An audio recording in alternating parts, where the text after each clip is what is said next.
चौधरी काशिफ तालिब साहब, ये फरमाइएगा कि इसकी जो ट्रांजैक्शन होती है किसी लेवल पे इसको जाके ट्रैक किया जा सकता है, स्पेशली जो ब्लॉकचेन वो रिकॉर्डेड तो होती है लेकिन उसको एक्सेस करना, उसको एनालाइज करना ऑलमोस्ट नामुमकिन चीज है, तो कुछ हो सकता है इसमें कि नहीं? जी बिल्कुल, आपने ठीक कहा।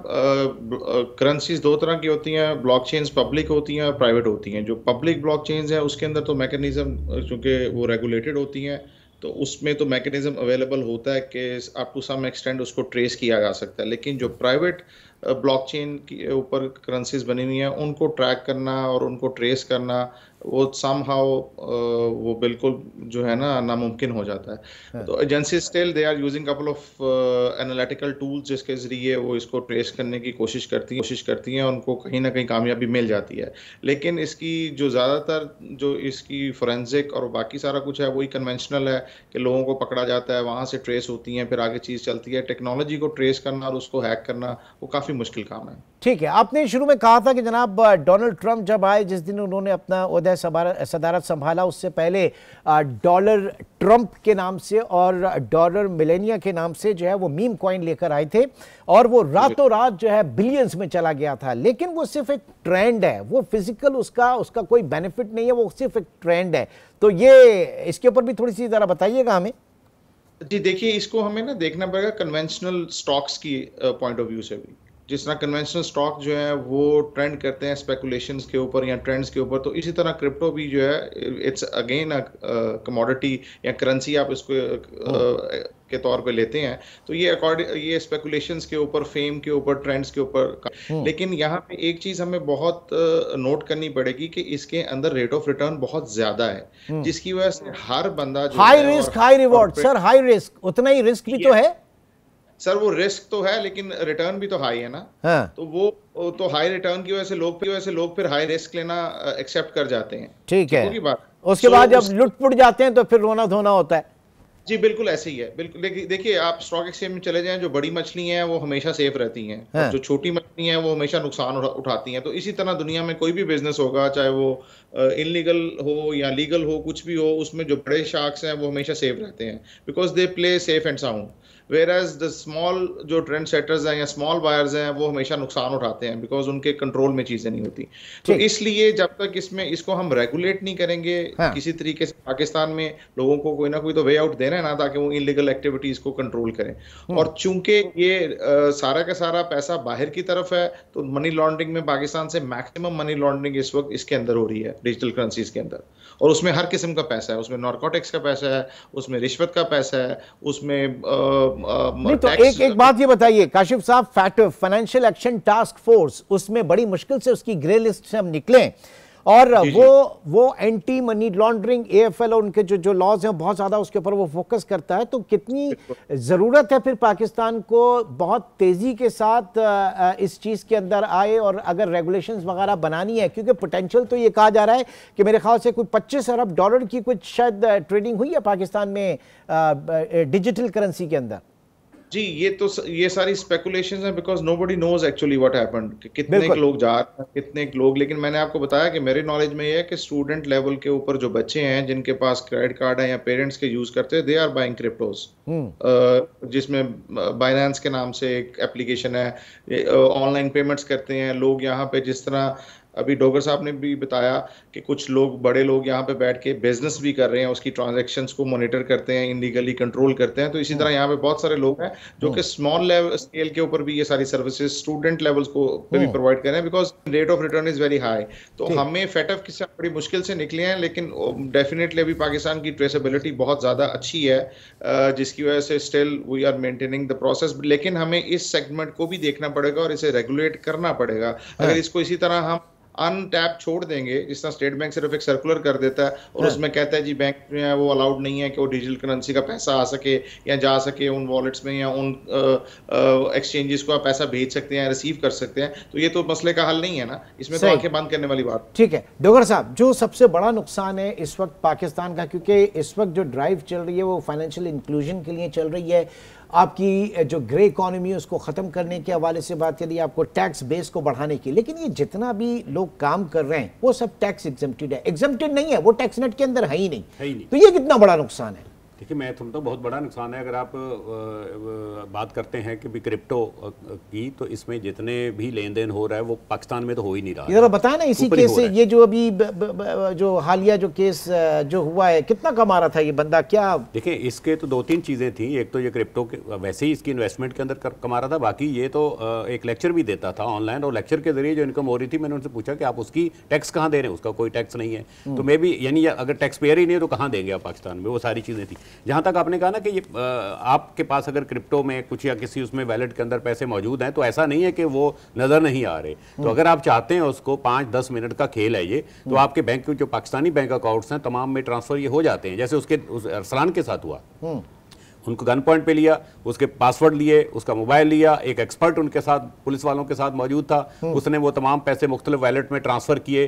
फिर उन वैलेट से आगे उसने 15 के करीब Pakistani bank, 13 Pakistani bank account थे जिनके अंदर वो रकम ट्रांसफर की। अच्छा, फिर वो ट्रांसफर हुई रकम वहां से उन अकाउंट से कहीं सऊदी अरब, कहीं चाइना, कहीं कहां, जहां जहां उनके अपने कोई जानने वाले थे उनको उसने ट्रांसफर की, ताकि इसका कोई रूट ना मिले। लेकिन ये सारा रूट मिल गया। ना सिर्फ उसमें रूट मिला, बल्कि वहां से पैसे जो है वो रिवर्स भी होना शुरू हुए। अच्छा, कुछ तो वो खुद भी जाहिर एक्सपर्ट है, उसने खुद बैठ के अपना वही मोबाइल फोन, उसी जो उनके साथ मिला हुआ था क्रिप्टो का, जो जिसके अकाउंट वगैरह थे, उसी के मोबाइल लेके उसने अपनी तकरीबन 50% से ज्यादा जो अमाउंट थी लूटी गई वो रिवर्स भी कर ली। अच्छा, कुछ ब्लॉक करा दी उसने। जब ब्लॉक हुई तो ब्लॉक होने के बाद उसका कहां से गई थी?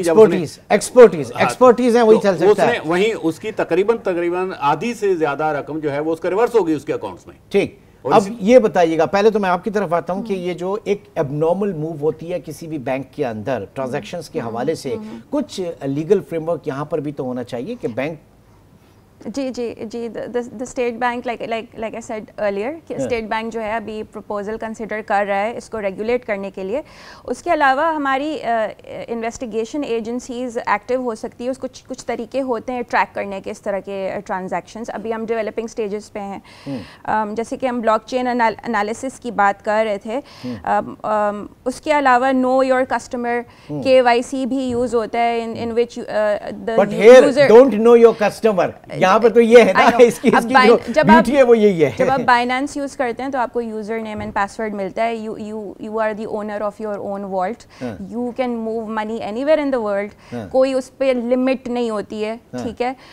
तो ये KYC के जरिए से आप आइडेंटिफाई हो सकते हैं। Of course we need a little बड़ी कॉन्ट्रडिक्शन है जो हमारे एग्जिस्टिंग लॉज हैं और जो हो रहा है उसमें बड़ी कॉन्ट्रडिक्शन है। मिसाल के तौर पे जो हम बात कर रहे हैं, चलें उसको मैं डिस्कस करूँगा, लेकिन उससे पहले क्या हमारे जो तफ्तीशी अफसरान हैं, हमारे जो लॉ इन्फोर्समेंट एजेंसीज हैं, वो इतनी कैपेबल हैं कि जनाब वो अगर किसी को ट्रैक करती हैं तो फिर इन्वेस्टिगेट करें उसी तरीके से? नहीं, कोई एक भी नहीं। इवन आप अगर साइबर क्राइम में भी बात करें तो साइबर क्राइम में भी कोई ऐसा सच कोई इतने पढ़े लिखे या इस उसके एक्सपर्ट लोग नहीं हैं। FIA के अंदर जो नॉर्मल लोग काम कर रहे थे उनको ट्रांसफर कर दिया गया साइबर क्राइम में। इसी तरीके से आप पुलिस की अगर मैं बात करता हूं तो पुलिस में अगर CSS करके अगर आए हैं आला तालीम याफ्ता, अगर पढ़े लिखे, तो वो आपके बड़े लेवल के अफसरान हैं। तफ्तीश किसने करनी है? इंस्पेक्टर से नीचे लेवल के अफसर ने। अब इंस्पेक्टर, सब इंस्पेक्टर, अगर आप कराची पुलिस की बात करें तो मैं नहीं समझता कि वो इतनी उसके अंदर कैपेबिलिटी है कि वो इंटरोगेट कर सके इस तरह के केसेस की। सिर्फ कराची की क्यों बात कर रहे हैं? ओवरऑल पूरे पाकिस्तान का। अब इस केस को ले, इस केस को अगर आप लेते हैं तो इसमें तमाम जितनी भी इन्वेस्टिगेशन की खुद कंप्लेनर ने की, क्योंकि उनको तो कुछ पता ही नहीं था। उनके मोबाइल फोन लिए, जैसे कि आपने बताया पासवर्ड उनका होता है, अकाउंट होता है, वो अकाउंट खोले, पासवर्ड खोले, ट्रैक देखा, कहां गया, पूरी एक एक चीज एजुकेट की उसने। उसको न सिर्फ एजुकेट की, इस दौरान उसने अपनी चीजें वो रिवर्स में वो करता रहा। इस दौरान उसने वो जो मेन इनकी एक्सचेंज है वहां पर उनको ब्लॉक करवा दिया। इसी दौरान जो है वो अब तक जो तफ्तीश हो रही है उसमें अगर कोई SSP लेवल पे भी अगर कोई एक्सपर्टी होगी तो मैं समझता हूं ये सारी लर्नर उस कंप्लेनेंट के थ्रू उनको हुई है इस चीज की। ठीक है, चलिए वो एक आध केस जो है उससे समझ जाएंगे, सीख लेंगे, फिर आगे बढ़ेंगे। यहां पर सवाल ये बनता है चौधरी काशिफ तालिब साहब, जो जाहिर है कि हमारे लॉ इन्फोर्समेंट एजेंसीज के लोग और जो इस मामला को देखते हैं वो इतने टैक्स से भी नहीं है, वो हमें पता है। आप लोगों की तरफ से कभी ऐसा होता है या कभी कुछ के इदारों को मुस्तहकम करने के लिए, उनको एफिशिएंट बनाने के लिए प्राइवेट सेक्टर जो है वो आगे बढ़ा हो और जो आप लोगों की खिदमत ली गई हो? कभी ऐसा होता है? पाकिस्तान में रुझान है कि नहीं है? जी ऐसा एक्चुअली इदारे के लेवल पे तो नहीं होता, लेकिन इंडिविजुअल लेवल पे ज़रूर है। अगर कहीं किसी के पास कोई केस आया है, लेकिन वो भी आला अफसरान के पास, मेरे साथ कई दफ़ा हो चुका है कि I have been requested by the agencies to help them, उसमें फिर हम डेफिनेटली जितनी भी हमारी एक्सपर्टीज हैं we try to explain them, हम उसमें उनके लिए सारा ट्रेस रूट और बाकी सारी चीज़ें उसको जो भी रिक्वायर्ड होती हैं प्रोवाइड करते हैं। यस डेफिनेटली कॉर्पोरेट साइड से हम लाहौर चैम्बर ऑफ कॉमर्स के अंदर हमने काफ़ी सारे इवेंट्स किए हुए हैं जिसके अंदर वहाँ उनको कॉर्पोरेट लेवल पे सारा समझाया जा सके, लेकिन एजेंसीज के अंदर ऐसा कोई मुनज़्ज़म किस्म का निज़ाम नहीं है। लेकिन डेफिनेटली जिस तरह लॉयर्स के पास या बाकी लोगों के पास केसेस आते हैं, they go to the consultants and get help कि उनको कैसे केस टू केस कैसे मैनेज किया जा सकता है। तो यहाँ पे एक चीज़ जो हम पहले डिस्कस कर रहे थे, जब वॉलेट से आपके पैसे निकल जाएंगे तो वो कन्वेंशनल ट्रांजैक्शंस की तरफ आ जाएंगे, जब बैंक्स में चले जाते हैं तो वो सारा का सारा पूरी दुनिया में ट्रेसेबल है। लेकिन as long as the money is in the crypto format, वो उस वक्त उसको ट्रेस करना मुश्किल है। ठीक है, यानी कमर्शियल बैंक्स के अंदर वो गए और वहां से फिर आप उसको ट्रेस भी कर सकते हैं सारी चीजें। यस वो तो आप देखें, स्टेट बैंक ने भी पाबंदी तो नहीं लगा सकते, लेकिन स्टेट बैंक ने ये कहा है कि जो पैसे पाकिस्तान में आएंगे अगर वो किसी क्रिप्टो प्लेटफॉर्म से आ रहे हैं या आप यहाँ से भेज रहे हैं और वो ट्रेस हो गए तो उसको आपको वो it is illegal activity and you have to face the court of law. ठीक है जी, अकॉर्डिंगली मैं आपकी तरफ आऊंगा, लेकिन एक छोटे से ब्रेक की कॉल है नाज़रीन। एक छोटे सा ब्रेक भी बात यही होगी कि हम अपने इदारों को किस तरह से मुस्तहकम कर सकते हैं, किस तरह से उनको बहुत इफेक्टिव बना सकते हैं, क्योंकि ये बहुत टेक्निकल चीज़ है और उसमें फॉरेंसिक जो इन्वेस्टिगेशन और ये मामला जो हैं वो बहुत अहमियत के हामिल होते हैं।